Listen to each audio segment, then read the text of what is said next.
Hello all. అందరూ ఎలా ఉన్నారు? కామెంట్ బాక్స్‌లో కామెంట్ చేయండి. అసలు మర్చిపోకండి. Welcome to my channel all things Sanju. ఎవరైనా సబ్స్క్రైబ్ చేసుకోని వాళ్ళుంటే సబ్స్క్రైబ్ చేసుకోండి. అండ్ కొత్తగా ఛానల్‌ని చూస్తున్న వాళ్ళు కూడా సబ్స్క్రైబ్ చేసుకోండి. ఇంకా ఇక్కడ నేను సర్వపిండి చేస్తున్నాను. సర్వపిండి అంటాం మేము. ఇంకా చాలా నేమ్స్‌తో పిలుస్తారు కదా దీన్ని.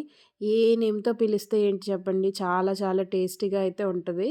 ఇంకా కుదిరితే ట్రై చేయండి. ఇక్కడ నేను 2 గ్లాసెస్ ఆఫ్ బియ్యం పిండి తీసుకున్నాను. ఆ తర్వాత కొంచెం జీలకర్ర అండ్ చిల్లీ పౌడర్, సాల్ట్, నానబెట్టి పెట్టుకున్న శనగపప్పు అండ్ నువ్వులు, కొంచెం కరివేపాకు అండ్ ఆనియన్స్ కూడా కట్ చేసి వేసుకుంటున్నాను. పచ్చి కారం అంటే మిరపకాయలు కూడా వేసుకోవచ్చు, పచ్చిమిర్చి. నేనిక్కడ ఎండు కారం వేస్తున్నాను. పచ్చిమిర్చితో చేస్తే వేరే టేస్ట్ వస్తది. అండ్ ఎండు కారంతో చేస్తే వేరే టేస్ట్ ఉంటది. ఇంకా ఇక్కడ నేను కొత్తిమీర యాడ్ చేసుకున్నాను. ఇంకా పిండిని ఇంకా వీటన్నిటితో కోట్ చేయాలి. ఫస్ట్ వాటర్ ఏయకుండా ఇలా కలుపుకోవాలనమాట. లేదంటే కారం ఉండలు కట్టేస్తది. సో, అందుకని ఇలా ఫస్ట్ ఇలా మొత్తం నీట్‌గా కలుపుకోవాలి. ఉప్పు, కారము ఇంకా మనం అన్నీ వేసాం కదా! అవన్నీ నీట్‌గా కలుపుకొని, ఆ తర్వాత కొంచెం కొంచెంగా వాటరేసుకొని, చూసుకుంటూ వాటరేసుకొని కలుపుకోవాలి చపాతీ ముద్దలాగా. కొంచెం ఎక్కువ లూజ్ అయినా ప్రాబ్లమే కదా! సో, అందుకని చూసుకొని వాటరేసుకొని, ఇంకా ఇలా వీడియోలో చూపిస్తున్నట్టు మెల్లిగా కలుపుకోవాలి. వాటర్ ఎక్కువే పడతాయి. ఇంకా కొంచెం మీకు కావాలంటే వేడి నీళ్ళు కూడా వేసుకోవచ్చు. బట్ నేనిక్కడ నార్మల్ వాటరే యూజ్ చేశాను. వీడియోలో చూపిస్తున్నట్టు ఇలా సాఫ్ట్‌గానే కలుపుకోవాలి కొంచెం. మరీ గట్టిగా కూడా కలుపుకోవద్దు. నా సాఫ్ట్‌గా కలుపుకుంటే సరిపోతుంది. ఇంకా కలిపెట్టిన తర్వాత వెంటనే పెట్టేసుకోవడమే. మళ్ళీ కొంచెం 15 మినిట్స్ అలా వెయిట్ చేయాల్సిన అవసరం కూడా లేదు. ఇలా సాఫ్ట్ డో లాగా చేసుకొని ఇంకా ఒక మందం గిన్నె తీసుకోవాలి. నేను అల్యూమినియం గిన్నె తీసుకున్నాను. అల్యూమినియందయితే కొంచెం కింద అడుగంటకుండా ఉంటది. సో, అందుకని అల్యూమినియం తీసుకున్నాను. స్టీల్ వాటిలో అయితే త్వరగా అడుగంటిపోతుంది, మాడిపోతుంది. సో, అందుకని ఇలా తీసుకున్నాను. నాన్ స్టిక్ వాటికి కూడా పెట్టుకోవచ్చు. నాన్ స్టిక్ అయితే అసలు మాడదు. ఇంకా ఈజీగా అయిపోతది. సో, ఇంకా నేను ఇలా తీసుకున్నాను. కొంచెం ఉండలా చేసుకొని పిండిని ఫస్ట్ ఆయిల్ అప్లై చేసుకున్నాక తర్వాత ఉండలా చేసుకొని ఇంకా దాన్ని చేత్తో ఒత్తుకోవడమే. నీట్‌గా ఇలా వీడియోలో చూపిస్తున్నట్టు నీట్‌గా కొంచెం ఆయిల్ అప్లై చేసుకొని ఒత్తుకుంటే సరిపోతుంది. ఈజీయే, అంత కష్టమేం కాదు.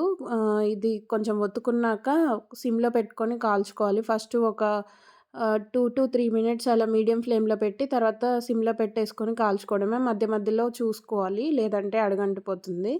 ఇలా చేత్తో నీట్‌గా స్లోగా ఒత్తుకుంటున్నాను. హ్మ్. ఇంకా కావాలంటే పల్లీలు కూడా వేసుకోవచ్చు. పల్లీలు వేంపి పొట్టు తీసేసి ఇంకా వాటిని వేసుకోవచ్చు. బట్ నేనిక్కడ పల్లీలు యాడ్ చేయలేదు ఈసారి. ఓన్లీ శనగపప్పు అండ్ నువ్వులు యాడ్ చేశాను. ఇంక ఇలా ఒత్తుకున్న తర్వాత మిడిల్‌లో ఇలా హోల్స్ చేసుకోవాలనమాట. హోల్స్ ఎందుకంటే నీట్‌గా ఓవరాల్‌గా నీట్‌గా కుక్ అవుతది. అందుకని హోల్స్ చేసుకోవాలి. హోల్ చేయకపోతే అంత సరిగ్గా కుక్ అవ్వదనమాట. మిడిల్‌లో పిండి పిండిగా వస్తది. అందుకని హోల్స్ చేసుకోవాలి. అండ్ ఆ తర్వాత ఇంకో గిన్నె గూడా తీసుకొని ఇంకా అలాగే ఒత్తుకున్నాను. 2 గిన్నెలకి ఒకేసారి పెట్టేస్తే ఇంకా అవుతుంది కదా! మళ్ళీ వెయిట్ చేయకుండా. అందుకని 2 గిన్నెలు తీసుకొని ఇంకా పెట్టుకుంటున్నాను. ఇంకా నాన్ స్టిక్ దానికి కూడా పెట్టాను. అది కూడా చూపిస్తాను.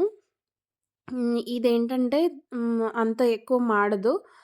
స్టీల్ వాటిలో అయితే చాలా మాడుతుంది. సో, అందుకని ఇంకా అల్యూమినియం పాత్రలు తీసుకొని వాటికి పెట్టేస్తున్నాను. చాలామంది చిన్న చిన్న గిన్నెల్లాగా ఉంటాయి కదా!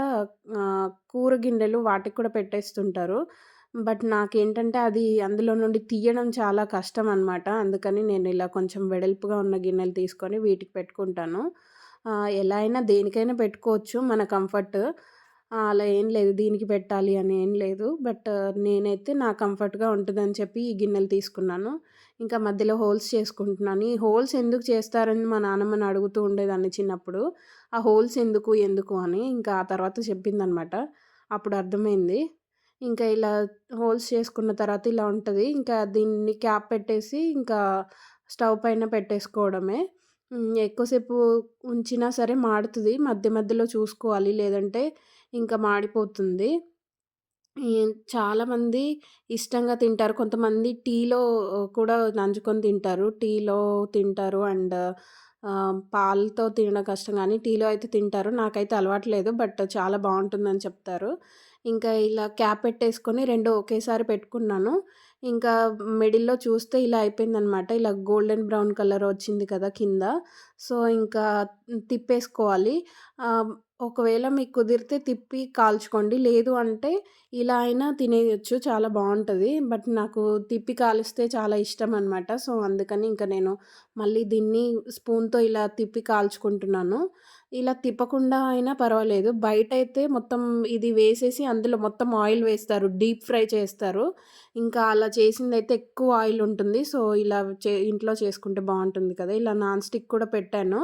ఇలా వస్తది నాన్ స్టిక్‌కి. చాలా బావుంటది. కుదిరితే ట్రై చేయండి. Bye bye.